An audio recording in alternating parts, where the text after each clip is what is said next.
بسم اللہ الرحمن الرحیم۔ پیارے آقا صلی اللہ علیہ وسلم کا ارشاد ہے، آپ فرماتے ہیں قیامت کے دن سب سے پہلے ایک شہید کا فیصلہ ہوگا۔ جب اسے لایا جائے گا تو اللہ عز و جل اسے اپنی نعمتیں یاد دلائے گا تو وہ ان نعمتوں کا اقرار کرے گا۔ پھر اللہ عز و جل ارشاد فرمائے گا، تو نے ان نعمتوں کے بدلے میں کیا عمل کیا؟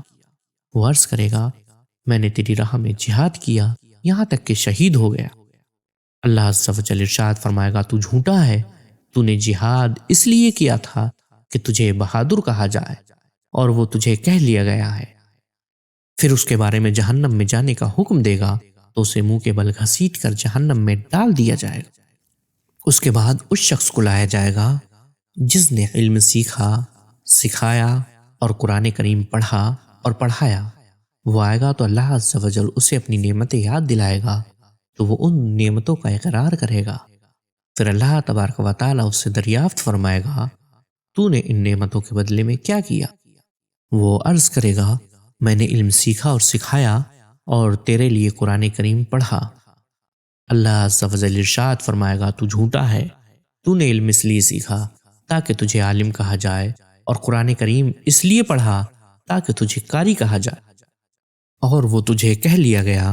پھر اسے بھی جہنم میں ڈالنے کا حکم ہوگا تو اسے منہ کے بل گھسیٹ کر جہنم میں ڈال دیا جائے گا۔ پھر ایک مالدار شخص کو لایا جائے گا جس کو اللہ عز و جل نے کثرت سے مال عطا فرمایا تھا۔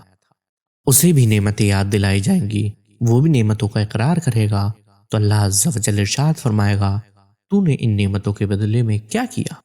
وہ عرض کرے گا، میں نے تیری راہ میں جہاں ضرورت پڑی وہاں خرچ کیا۔ تو اللہ عز و جل ارشاد فرمائے گا، تو جھوٹا ہے، تو نے ایسا اس لیے کیا تھا تاکہ تجھے سخی کہا جائے اور وہ کہہ لیا گیا۔ پھر اس کے بارے میں جہنم کا حکم ہوگا اور اسے بھی منہ کے بل گھسیٹ کر جہنم میں ڈال دیا جائے گا۔